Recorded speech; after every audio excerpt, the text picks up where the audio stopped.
Hello and welcome to my YouTube channel once again. Today we have the case of Holly Wells and Jessica Chapman. It's a slightly long video, so I'm warning you now that we're going to be here for a while. On the screen you can see the rest of my cases. Below are my social networks if you'd like to follow me on any of them. So without further ado, let's get started. This case begins with him, Ian Huntley. He was born on January 31st, 1974 as the first of two children of Kevin Huntley and his wife Linda. The family was working class, and at the time of their first child's birth, they were staying with Linda's parents in Grimsby, England. After the birth of their second son Wayne in August 1975, the family moved to a rented property in Immingham where Huntley attended school. He was a shy child, or as they called him, a mama's boy. His father, however, was very strict with him. Ian was often teased, bullied at school, and was always the boy different from the rest. By December of 1994, he met Claire Evans when he was 18 years old. After a few weeks, they both got married. Claire had a very hard time during the marriage. Ian had terrible behavior and used to put his hands around his wife's neck. She feared for her life. Later, Claire fell for Ian's brother, Wayne, and departed with him. Ian didn't sign the divorce papers until 1999. While they were still legally married, he had a daughter in 1998, but not with his wife, but with a 15-year-old girl. And she wasn't the only underage girl he was involved with. Throughout his life, he had other encounters with young teenagers, approaching them and trying to impress them. That same year, however, Ian was forced to attend court on charges of theft and abuse of an 18-year-old girl, but the process could not proceed because there was no evidence and the charges were dropped. By that time, Ian was living in Lincolnshire. In February of 1999, he met a 22-year-old girl in this place named Maxine and Carr, and after a month of relationship, they had moved in together. After a year, they decided to move from Grimsby to Scunthorpe. Their stay there would not be long, but during that time they met Marissa Gibb. She was able to witness the couple's strange behavior and also saw how the police came to look for Ian at his house for having abused another woman. Maxine told Marissa that they had moved to leave behind the accusations that Ian was receiving for having done the same with other girls, that they wanted to start over and that she actually did not think that was true, but that they were simple accusations. Marissa tried to be friends with Maxine. She would go to her house but noticed obsessive behaviors like cleaning everything when she arrived and left. The reason was that she didn't want Ian to find out that people were coming into her house. Marissa could see how Ian was constantly mistreating his partner. Despite this, she also saw them leave together for another town called Soham to once again start a new life. Maxine found work in Soham as a teacher's assistant in an elementary school. Ian, aged 27, worked as a janitor at a different school. It is in this place where the events occur, with both of them working at different schools and starting back together. The case is actually about Jessica Amy Chapman and Holly Marie Wells. Jessica was born on September 1st, 1991, and Holly on October 4th of the same year. They were 10-year-old girls who went to school together, coincidentally where Maxine worked. They were quite young, so there isn't much to say about their lives other than up to that point they were very calm. They had families who cared about them and trusted others, something that Ian Huntley took advantage of. The events occurred on August 4th, 2002. They disappeared from their homes in the village of Soham, located in the county of Cambridge.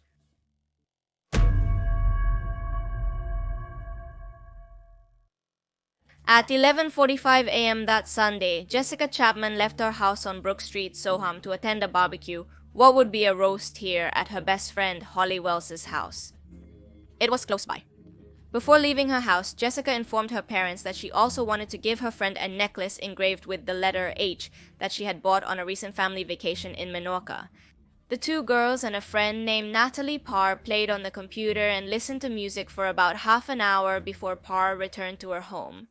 By 3 and 4 p.m., both girls had changed into distinctive Manchester United football shirts, one of which belonged to Holly and the other to her older brother Oliver. At 5 and 4 p.m., Holly's mother took a picture of the two friends before having dinner with the other guests in the house. This photo is very well known in the case. After this, they went back to play in Holly's room around 6:10 p.m. Around 6:15 p.m., the two girls leave Holly's residence without informing any of the house guests that they would go to buy sweets from a vending machine at the local sports center. While returning, Holly and Jessica pass by Ian Huntley's house. Obviously, he lured them into his house and told them that his girlfriend, Maxine, the girls' teaching assistant at the primary school whom they knew, was also present in the house, which of course would make them trust a little more. However, Maxine at that time was visiting her mother in Grimsby. That's the reason why she wasn't at home. The precise chain of events that occurred after entering the house is unknown so far, although investigators believe that sections of the subsequent statements that Huntley gives in interviews and his testimony during the trial, such as that he was cleaning his dog at the time the girls passed by, or that one of them was suffering from a slight nosebleed, may be true. That's really the only thing we have to say about what happened inside the home, more or less. Finally, Jessica's Nokia mobile phone turned off at 6:46 p.m. At 8, Nicola Wells went into her daughter's room to invite the girls to say goodbye to the guests, only to discover that both had left somewhere without telling her. They were missing. Alarmed, she and her husband Kevin searched the house and nearby streets at full speed. Their curfew was at 8:30 p.m. Nicola Wells called Jessica's residence to determine if the girls were at that place. Maybe they had decided to change houses. The problem is that when she called, she found out that Leslie and Sharon Chapman were also worried because their underage daughter had not returned home at the agreed time. After the frantic efforts of both girls' families to locate their daughters, their parents reported the disappearance at 9:55 p.m. that day. The police launched an intensive search to find them. Over 400 full-time officers were assigned. They carried out extensive house-to-house investigations throughout Soham, and it wasn't just them, they were also reinforced by the help of hundreds of local volunteers. Later on, personnel from the nearby Air Force bases were also included. To assist with the information request, the police released the photograph that Nicola Wells had taken of the girls less than 2 hours before they disappeared, showing both of them wearing replica Manchester United football shirts, which they were wearing when they left. A physical description of each one was also released to the media. Both parents were convinced that their daughters had been cautious when talking to strangers, having warned them not to trust people they didn't know from the beginning of their lives. This was supported by the principal of the San Andres Elementary School where they attended, who told reporters, "The potential danger of strangers is something we have instilled in children from an early age." It was immediately believed that they had been kidnapped, so investigators questioned all registered sex offenders in Cambridge and Lincolnshire. More than 260 registered sex offenders across the UK were also questioned, including 15 high-risk pedophiles, although all of these were eliminated from the investigation. The police also investigated the possibility that the girls had contacted someone over the internet, perhaps an individual who promised them something through a chat room, as is known in other cases. Although this possibility was soon ruled out. On August 8th, security camera images of the girls were made public, recorded minutes before their disappearance. This recording shows them arriving at the local sports center at 6:28 p.m. A reconstruction of the girls' last known moments was also broadcasted nationally on August 10th. The parents were interviewed on television. Other relatives and friends of both girls also pleaded through the media for their safe return. The family's appeals to the media resulted in the police receiving about 2,000 calls and suggestions from the public, of which they of course tried to review the majority or all. A vigil was also held on August 7th. They did this so people would remember their faces and could bring them back. They had hopes that they were alive, although every day that became less and less likely. Shortly after the disappearance, the Stafford police contacted to inform of their suspicions that the girls' kidnapping might be related to a kidnapping that occurred in their jurisdiction the previous year, in which a 6-year-old girl had survived an assault by a kidnapper who was still at large and whose green Ford Mondeo was identified with license plates that had been previously stolen in Peterborough. It was also believed that the person responsible for this kidnapping and assault had followed a 12-year-old girl in the same area, although in this case his car had been equipped with license plates that was stolen from another city. They were leaving Nottingham County. But apart from all this, the same vehicle had recently been spotted in Glatton, Cambridge. Multiple witnesses claimed to have seen them early in the investigation. An individual, Mark Tuck, informed investigators that when he had passed by the girls on Sanford Street in the center of Soham Town around 6:30 p.m. on August 4th, his attention had been drawn to the replicas of the Manchester United shirts, which led him to tell his wife, "Look, there are two little Beckhams there." A young woman named Karen Greenwood also reported seeing the girls walking arm in arm down College Road. This was about 2 minutes later. Another woman who lives in the nearby village of Little Tedford claimed to have seen two girls whose appearance and clothing matched Holly and Jessica's passing by her house the morning after the girls' disappearance was reported. The police also received statements about a white van that had been seen in Soham on the night of the disappearance. Investigators located and seized this vehicle in a caravan parking lot in Wentworth on August 7th, although this lead ultimately proved fruitless. On August 12th, the police publicly asked for information to locate the driver of a dark green four-door sedan. This driver was seen struggling with two girls by a taxi driver who had observed this individual waving his arms while struggling to calm or contain them inside his vehicle. Anyway, the sighting had occurred on August 12th. The following night, a runner alerted the police about two mounds of recently disturbed earth he had found on Warren Hill, on the outskirts of Newmarket. This person's initial speculation had been that these mounds of earth could be the makeshift burial sites for the two missing girls. However, a quick examination of the mounds revealed that they were in fact simply badger sets. But one person who claimed to have spoken with the girls just before their disappearance was Ian Huntley, then 28 years old, who reported to investigators on August 5th that he had had a brief conversation with both at his front door the previous afternoon. According to Huntley, they had asked if his girlfriend Maxine had managed to get approved to work full-time. When he replied that Maxine had not been successful, one of the girls said, "Tell her we're sorry," before he saw them walk down College Street towards a bridge that led to Clay Street. The police were suspicious of Huntley's story from the start. His house was searched by a single police officer on August 5th. Although no incriminating evidence was discovered on this date, the officer noted numerous clothes on the clothesline despite the fact that it had been raining that day. In reference to the evident cleanliness of the house, Huntley said, "Excuse the dining room, we had a flood." The officer, unconvinced by the man's agitated behavior, remained suspicious. To him, Huntley was evidently a suspicious person.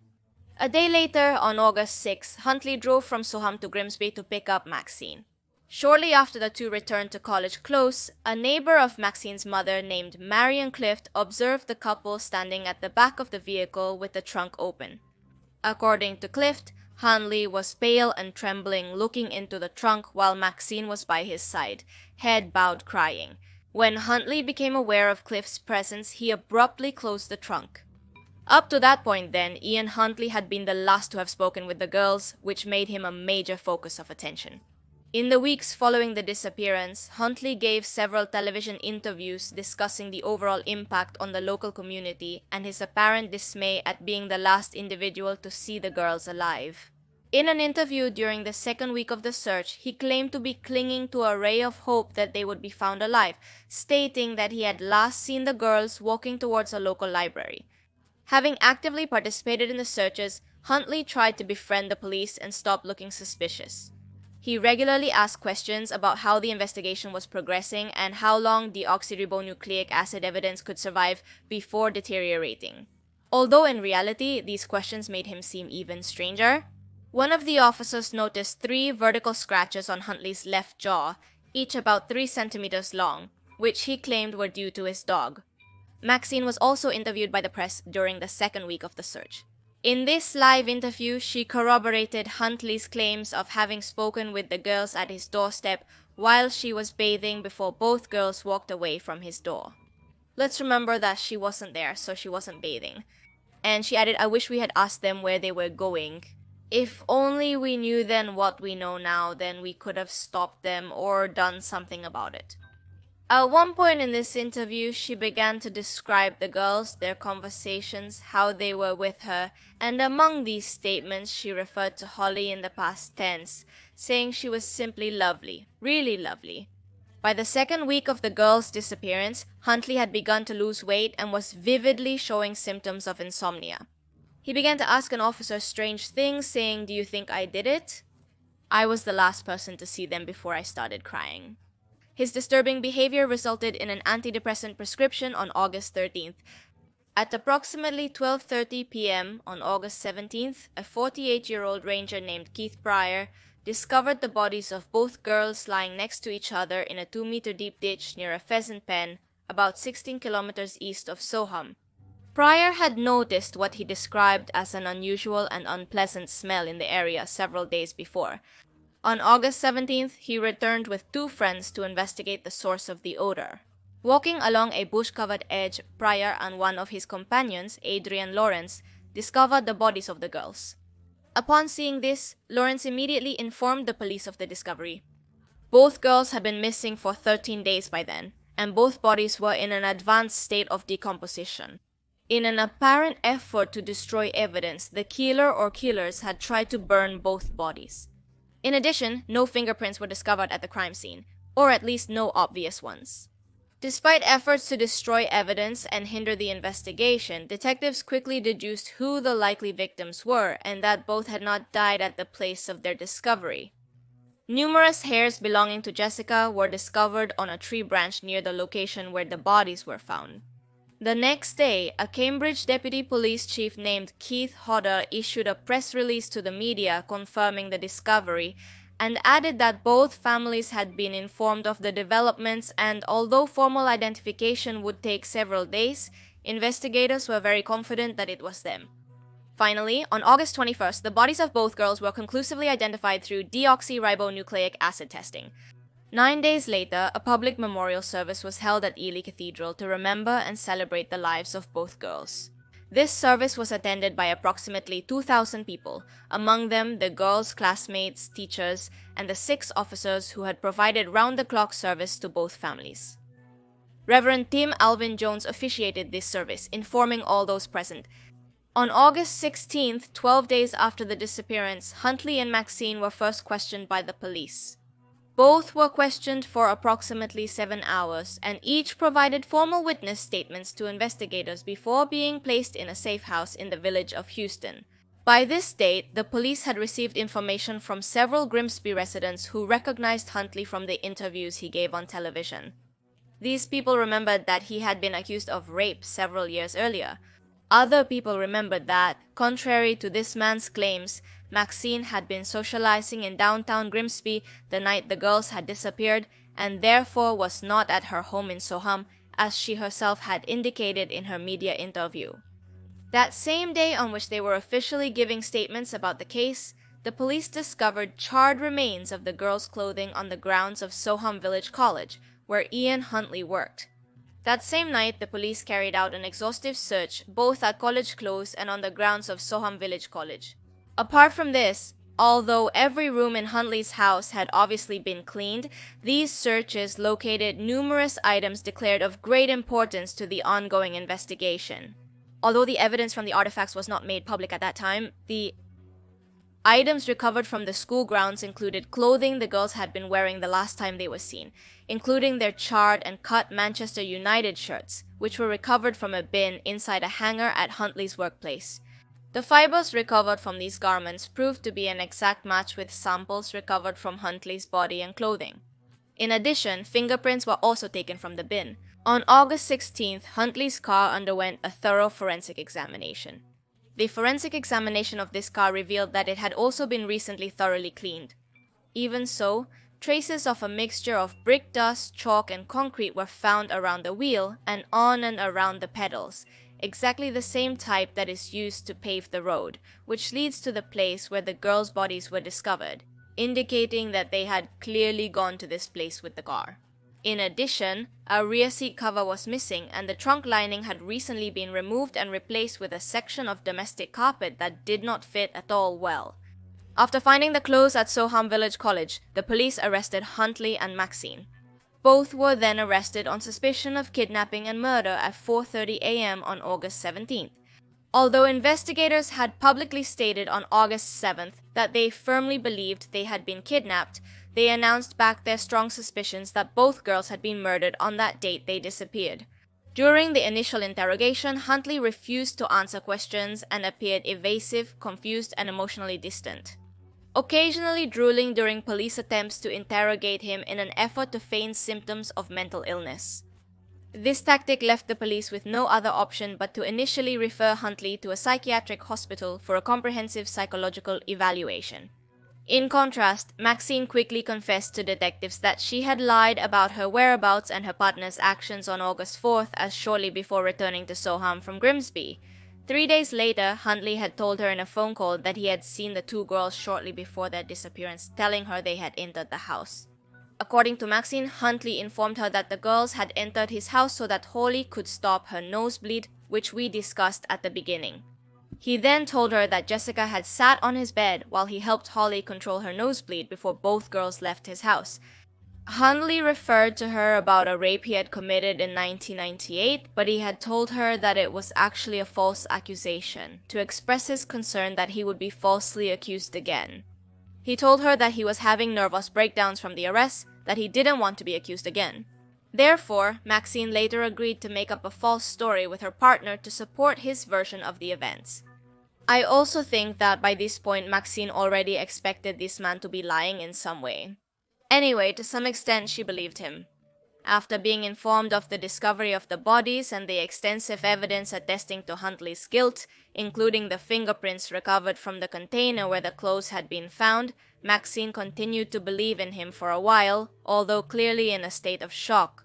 The funeral services for Holly and Jessica were held on consecutive days in September of 2002. The services for both girls were at St. Andrew's Parish Church, and both were officiated by Reverend Tim Alvin Jones. The girls were buried in private ceremonies attended only by close family and friends. At the request of both families for their privacy to be respected, the media refrained from reporting on any of the services. And given all this, the trial begins, and obviously the attempt to reveal the truth of the case. In a preliminary hearing held on June 16, 2003, Huntley pleaded not guilty to the formal charges of murdering Holly and Jessica, although he decided to plead guilty to the charge that both were accused of conspiracy to pervert the course of justice. Maxine pleaded not guilty to charges of attempting to obstruct justice and aiding a criminal. Huntley's trial for the murders began on November 5, 2003. In his opening statement, prosecutor Richard Latham described the girls' last day of life and how, by sheer chance, they passed by Huntley's house at a time when Maxine was not present. Latham argued that it was actually no coincidence that they had passed by the house, but that Huntley had deliberately lured them around 6:37 in the evening, and that both girls had been murdered shortly thereafter. It was also determined that Huntley had turned off Jessica's cell phone outside his house or within the grounds of Soham Village College after killing them. Latham emphasized that cell phone records and eyewitness accounts proved that Maxine had been in Grimsby on the night in question, demonstrating that the statements she had given to the police and the press alike were false. Latham then described the details of how Keith Pryor and his two friends had discovered the bodies on August 17th in a place that Huntley knew was restricted because he had been there due to his interest in airplanes. He knew the area because he used to watch them at that place and therefore knew it was unlikely they would be discovered. Latham stated that due to the body's extensive decomposition, the coroner couldn't determine the precise cause of death or whether the girls had been sexually assaulted before or after death when discussing the possible motive and actual cause of the girls' murder. However, Latham stated that none of the bodies showed signs of compression injuries to the neck, knife wounds, suspicious substances or poisoning, and that it is most likely both died from asphyxiation. Over the course of 3 days, Latham described the efforts of both defendants to divert suspicion from Huntley and also the efforts to destroy all physical and circumstantial evidence linking them to the case. Despite this, investigators had recovered enough evidence to prove that they had been murdered inside their home and approximately 12 hours after their death, transported in their vehicle to the location where they would later be discovered. This included fiber evidence recovered from Huntley's vehicle, clothing, and carpets that had been an exact match with the Manchester United shirts the girls were wearing at the time of the disappearance. On November 24th, testimony was heard regarding the forensic evidence linking Huntley. On this date, a forensic scientist named Helen Davey testified about the biological evidence recovered from the girls' clothing, footwear, and a kitchen cloth discovered at Soham Village College on August 16th. Davey testified that she had found tiny traces of blood and saliva on these garments, although she had not found positive traces of semen on the clothes. She further explained that the reason why no definitive trace of semen was discovered could have been the result of the charred and melted condition of the items she had inspected. Another crime scene officer also testified on this date that despite Huntley's efforts to eliminate any physical evidence of her crime in the house, a forensic examination had revealed several traces of blood splattered in the hallway and the entrance to the master bedroom, raising the question of why there would be blood there. It contradicted Huntley's story. On December 1st, Huntley testified in her own defense before the court. In response to the questioning from her defense attorney Stephen Cowart, Huntley admitted that both girls had died in her house, but denied it was intentional, saying the deaths were completely accidental. And the prosecutor wondered at the trial how it could be that both deaths were accidental. According to Huntley, he, Holly, and Jessica had gone into his bathroom to stop Holly's nosebleed. He had brought them into his house for that. The bathroom was full of water from cleaning his dog earlier that day. Huntley said that once inside the bathroom, Holly slipped on the water and accidentally hit herself on the bathtub. This had caused her to drown, as he himself simply panicked and froze, so he couldn't help her. He also claimed that Jessica had witnessed this accident and began to repeatedly scream that he had pushed her, and that he then accidentally suffocated her while trying to smother her screams, which had occupied his attention instead of making sure that Holly didn't drown. By the time his state of panic had subsided, it was already too late to save either of their lives, and his first coherent memory had been of himself sitting on his vomit-stained landing near Jessica's body. What he was saying was that it was all a series of unfortunate events, and that somehow he didn't exactly remember what he had done afterwards. When asked about his failure to call emergency services and the extensive subsequent efforts to destroy evidence and divert suspicion from himself, Huntley insisted that he had first been concerned about whether the police and the public would believe that the girls' deaths had really been accidental, and therefore, to leave no doubt about him, he decided to hide all evidence of the deaths instead of notifying the police or paramedics, which would have been the right thing to do, in case he really was innocent. Crying, Huntley admitted responsibility for both deaths, but reiterated that both had been accidental. In tears, he also claimed that he did not attempt to fake insanity following his arrest. He insisted that the trauma of the girls' deaths had temporarily erased his memory, and essentially said that he had been acting automatically for a while without thinking about what he was doing, as if fear had taken over his mind. On December 3rd, Maxine took the witness stand to testify in her own defense. She discussed her relationship with Huntley and their plans for having children. Then her lawyer had her testify about what happened on August 6th, and about the discovery that Huntley had recently washed his bedding and cleaned sections of the house. To these questions, Maxine explained that her first impression was that Huntley had had a woman in the house, and added that his bedding had been washed shortly before, on August 4th. Maxine also testified that there was a crack in the bathtub enamel that wasn't there before she left for Grimsby 4 days earlier. When asked why she helped Huntley thoroughly clean the house days after the murder, Maxine stated that she did it because she was a bit obsessed with cleanliness and order. When asked about the efforts she had made afterwards to deceive both the police and the media to divert suspicion from her partner, Maxine emphasized that she had only lied to the media and the police to protect Huntley, who had repeatedly assured her of his innocence of any crime and his fear of being implicated by the police in this disappearance case, precisely because of the previous rape accusations from 1998. She also claimed to have referred to Holly and Jessica in the past tense simply because she had worked with them before. Maxine claimed that she initially tried to persuade Huntley to contact the police and be open about having invited the girls into the house so that Holly could contain her nosebleed. But he had refused to do so because inviting children into the house had been a violation of the rules imposed by the school where he worked. Therefore, she explained that her approach had been to protect Huntley's job and reputation. And she added that if she had known of Huntley's actual guilt, she would never have tried to provide him with a false alibi, telling her lawyer that if she had believed for a minute that he had murdered the girls, she would have been horrified. On the other hand, referring to the likely motive for Huntley's murders and his claims at trial that both deaths had been accidental, Latham stated, "We invite you to reject the accounts of both deaths as desperate lies, the only way out for him. We suggest that this whole matter in the house was motivated by something sexual, but whatever he initiated clearly went wrong. Thus, for his own selfish reasons, the ruthless man decided both girls had to die." Regarding Maxine's conscious efforts to deceive the police and the media, Latham simply said she had the prospect of getting married, a baby, a nice home, and a fresh start. She preferred to do everything possible to make the most of the position she had. That involved protecting Ian Huntley at all costs.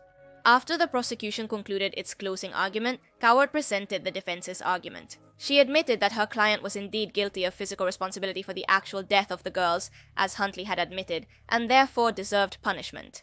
Although she argued that the prosecution had not provided definitive evidence that Huntley had intended to murder them or cause them physical harm. Carr also argued that the prosecution lacked definitive evidence to prove their claim that Huntley's true motive for the murders was sexual. Carr ended her closing argument by urging the jury to find the defendant guilty of manslaughter for both deaths. Then and finally, on September 21st, 2005, the minimum prison sentence that Huntley should serve before being considered eligible for parole was decided. On that date, it was announced that Huntley had to remain in prison until he had served at least 40 years inside. Therefore, he would not be eligible for parole until 2042, at which time Huntley would be 68 years old. After setting the minimum term of imprisonment, Judge Moses stated, "The order I give offers little or no hope of the defendant's eventual release." For his part, Huntley avoided being eligible for a mandatory life sentence, as the approval of the Criminal Justice Act of 2003 had occurred just one day after his conviction. Therefore, it came into effect on the 18th of December 2003 and would only apply to murders committed from this date onwards. However, this does not mean he would ever be released. Being eligible for parole does not mean that it will be approved. For this, a person has to come forward and say why they should be released, their case is examined, and for this kind of people, they usually decide not to release them. But well, we'll see what happens in 2042. We can expect him to spend the rest of his life in jail, as I highly doubt they will release him. Now tell me what you think until we get to today's case. What are your thoughts in the comments? Here are the patrons and channel members. Thank you for supporting me through those means, and without anything else to say, here is a new video, here is a recommended video. You can subscribe by doing like. Aren't you being a bit exaggerated? Do you realize? Wow, how exaggerated you are.